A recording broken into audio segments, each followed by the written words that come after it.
Jaycee Lee Dugard was 11 years old when she was kidnapped.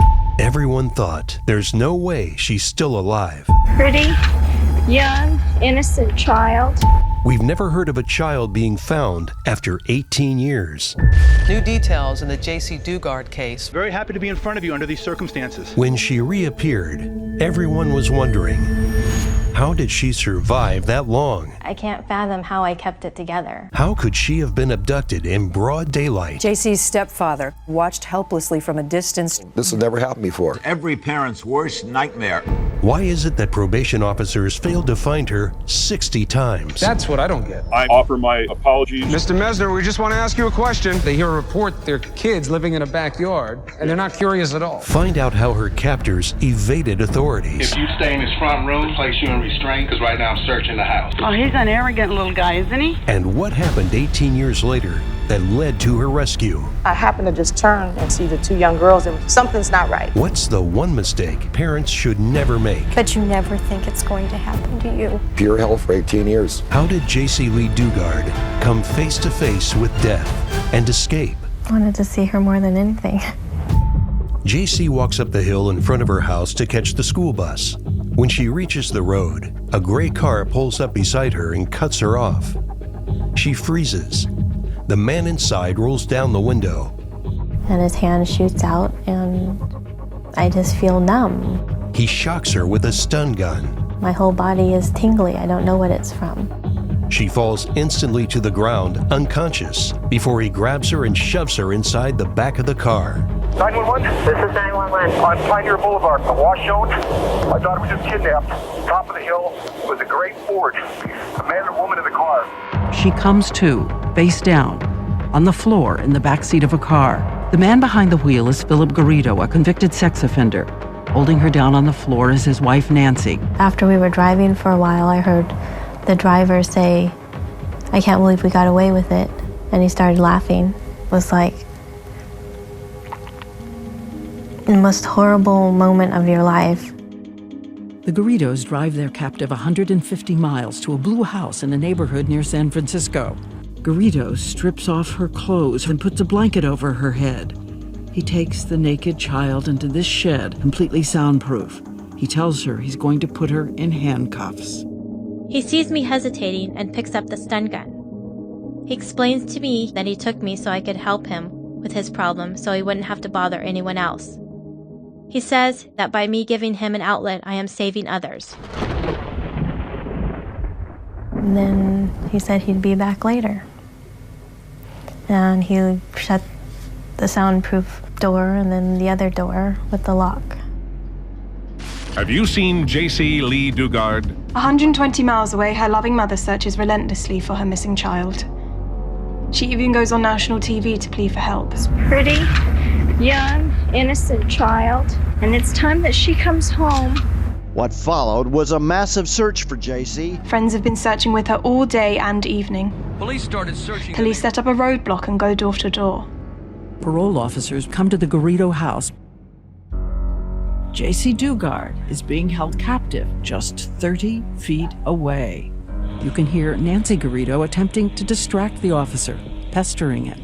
What does a parole agent do for his parolee? Ma'am, you can come in the office and we'll discuss that. The other at day, an appropriate time. The other right day, now I'm doing a search, and I'd really, if you stay in his front room, and I don't have to place you in restraints, because right now I'm searching the house. And so the parole officer leaves. Yeah, I'm doing everything I'm supposed to do. I know it. They never looked hard enough in the backyard. There is a window above my bed. There is a towel and blinds covering the window, so I can only see a little bit of light. I grabbed a corner of the towel with my teeth and wiggled and maneuvered until I could see out of the window as best I could. She sees moonlight streaming from the towel. It makes her think of her mother. We would always sit on the porch and we would debate whether the full moon or the crescent moon was the better moon. Just always made me think of her. I sing to myself the song we used to sing together. I see the moon and the moon sees me. God bless the moon and God bless me. I miss her so much. I wanted to see her more than anything. Worried I'd forget what she looked like or what she sounded like. Would she forget me? That night, 120 miles away, her mother looked up at the same moon thinking of her. June 2nd. I miss her. I wonder what she thinks about. I wonder if she ever thinks about me. Sometimes I hope she doesn't, because I don't want her to be sad. And sometimes I wonder if she is happier that I'm not around anymore. And when Garrido happened to notice that the little girl had signed her name, Jaycee, on that journal, I actually wrote my name, and I tore it out when he saw it. Because he said you had to. Yes, and that was the last time. I remember crying, just tears running down my face. Her mother is still pleading with everyone to keep on searching for her. She is coming home. That gives me a lot of hope, a lot of optimism. Somebody's, feeding me dreams for a reason. Asking police to keep looking. She never gives up hope, even as 1 year passes. And a second.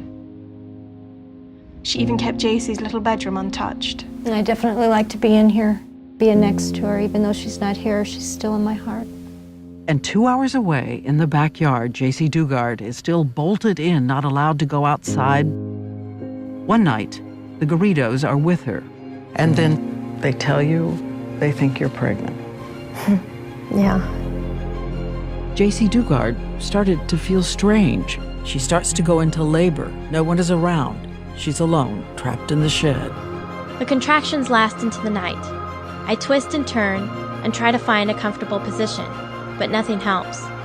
It seems like it is taking forever, and the baby is still not coming. I've never been in so much pain in my life.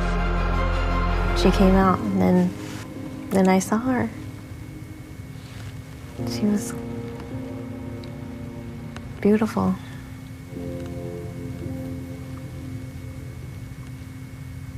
I felt like I wasn't alone anymore.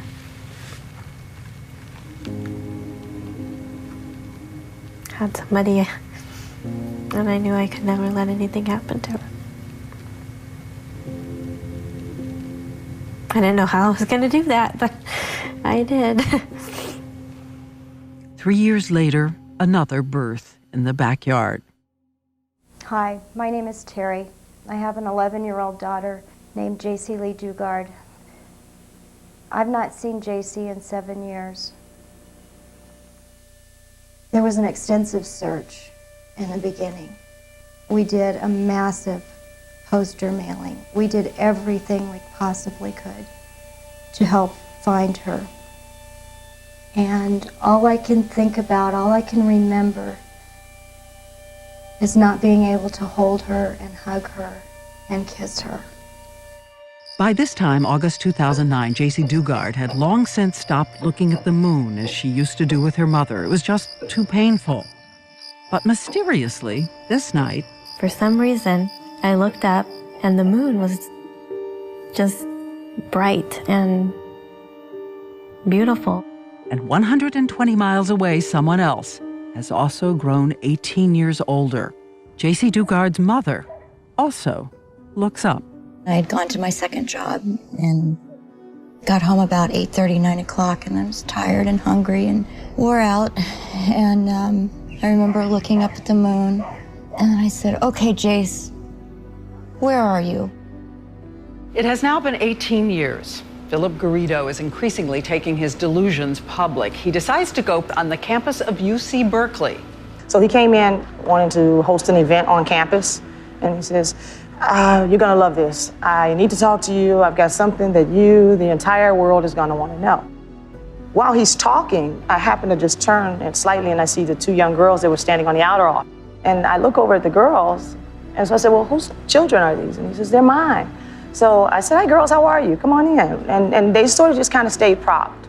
And so I looked at him and I look at the girls, and he's going on, and he's extremely animated, and they are not. I went to Allison and asked her if she could, I told her what I had. I said, "Allie, this guy is in my office. He's got these two young girls.